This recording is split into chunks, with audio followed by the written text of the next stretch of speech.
Buen día. Hoy venimos a sustentarles la actividad 2. Mi grupo está conformado por Fabio Acosta, Vladimir Báez y quien les habla, Zaida Acosta. Vamos a comenzar con el análisis vertical y horizontal del estado de situación financiera. Este básicamente tiene como objetivo evaluar la estructura financiera de la empresa y su evolución entre el año 2022 y 2023. Básicamente, pues en el análisis vertical evaluamos los activos, que en 2023 pues el activo corriente representa aproximadamente el 20% del total, reflejando una baja liquidez. En cuanto a los pasivos, pues el pasivo corriente supera ampliamente el activo corriente, lo que indica un posible problema de solvencia a corto plazo. Y en cuanto al patrimonio, pues este representa una porción pues mínima, menos del 7%, lo que sugiere pues una alta dependencia de financiación externa. En cuanto al análisis horizontal, el activo total pues disminuyó en términos relativos, lo que indica pues una contracción de las operaciones o ajustes estratégicos. En cuanto pues al pasivo total, este aumentó y refleja pues un mayor endeudamiento. Y el patrimonio cayó en un 39%.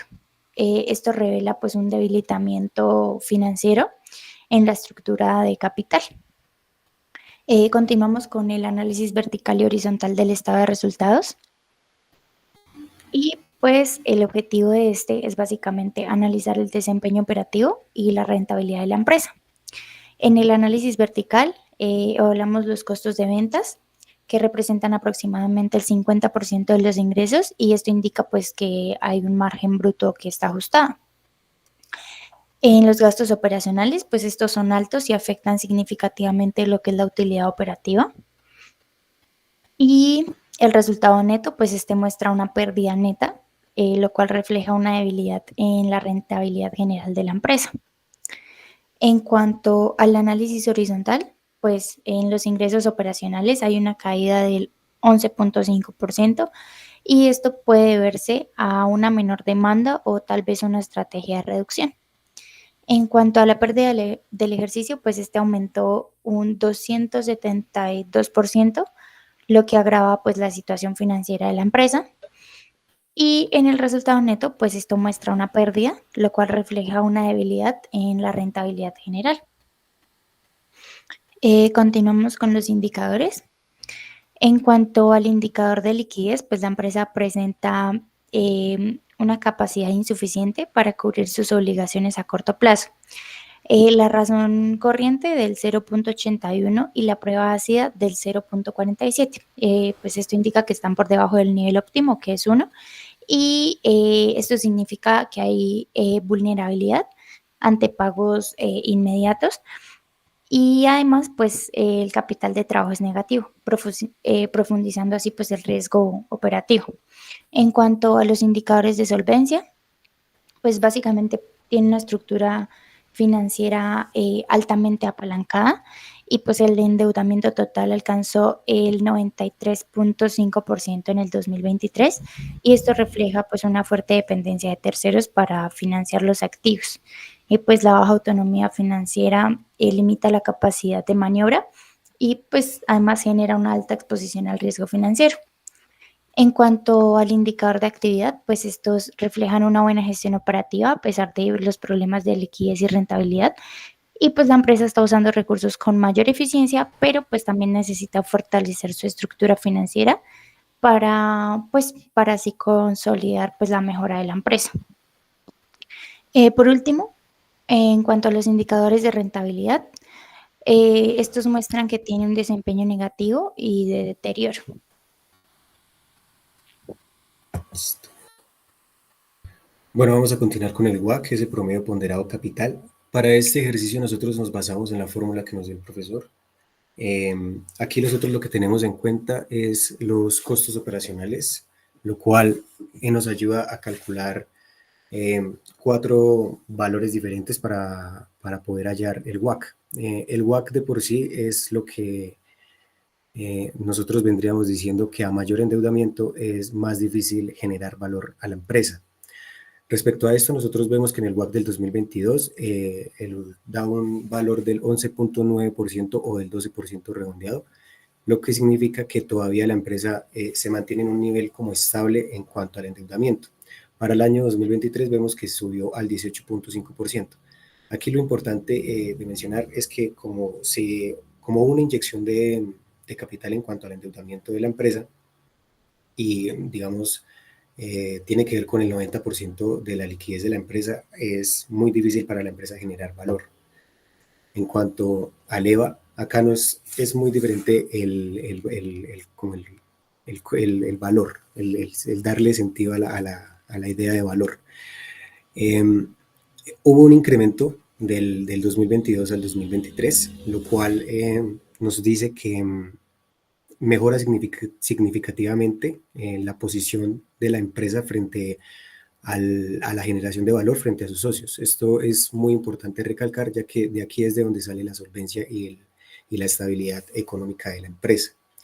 Digamos, acá es importante mencionar que nosotros nos basamos aquí en la primera fórmula que se nos mencionó, la cual solamente teníamos en cuenta la utilidad neta operativa, el patrimonio y el costo de financiamiento, ya que fueron datos que se nos dieron al principio. Y por último, el ROE del RAE, como lo decía mi compañera, acá hubo un incremento sustancial, digamos, del 2022 al 2023, y esto tiene que ver con la parte que le corresponde a cada accionista, en lo cual nosotros podemos decir que obtuvieron un rendimiento positivo, ya sea del 9.64% respecto a su inversión o del 9.39% respecto a su inversión. Listo.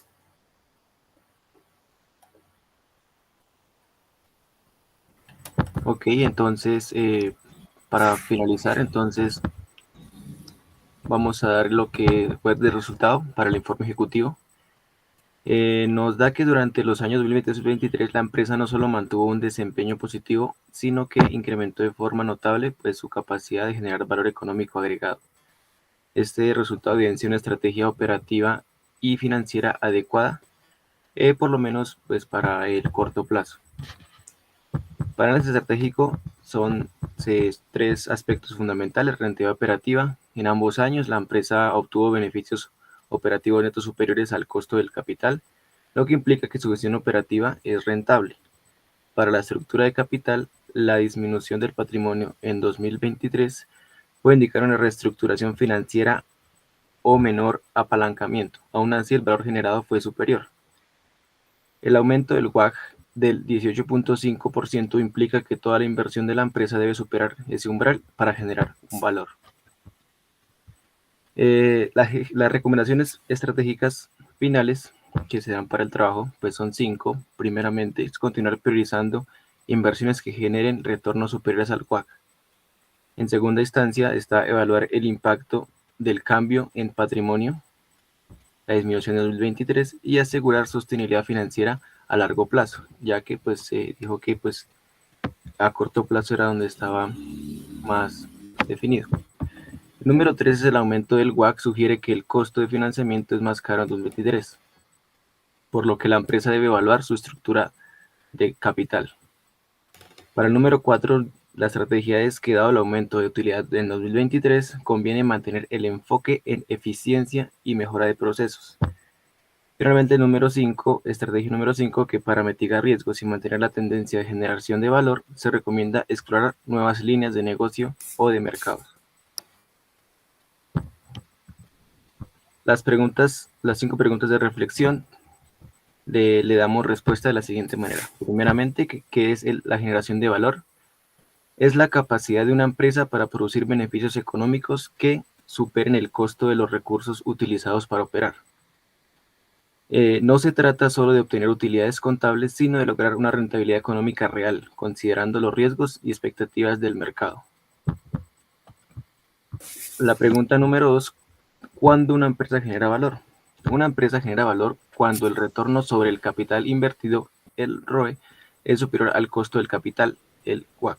Esto significa que la organización está utilizando sus recursos de forma eficiente y está recompensando adecuadamente sus inversiones.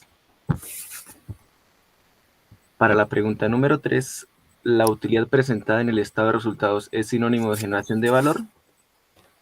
Para este caso, pues no necesariamente, pues debido a que la utilidad contable es un indicador importante, pero no es suficiente para afirmar que se genere valor. Una empresa puede presentar utilidades positivas y aún así destruir valor si estas unidades son inferiores al costo de oportunidad del capital invertido. Para la pregunta número 4, que es ¿para qué es importante que una empresa genere valor? Esta generación de valor es importante y esencial para asegurar la sostenibilidad y crecimiento de una empresa a largo plazo. Cuando una organización crea valor, fortalece la confianza de sus inversionistas, mejora su reputación en el mercado, atrae financiamiento más favorable y asegura retornos competitivos. Para finalizar, la última pregunta, esta comprende los 5 elementos que influyen en la generación del valor para una empresa, que son la rentabilidad operativa, que es la alta eficiencia en la gestión de ingresos y costos, la estructura del capital, que es un equilibrio que sea adecuado entre la deuda y el patrimonio, el costo del capital, que es el acceso a un financiamiento con tasas competitivas, la tasa de impuestos es la que afecta directamente al retorno neto, la rotación de activos es la capacidad de generar ingresos con los activos que estén disponibles, el crecimiento de sostenibilidad nos dice que es la expansión con foco en retornos superiores al costo del capital.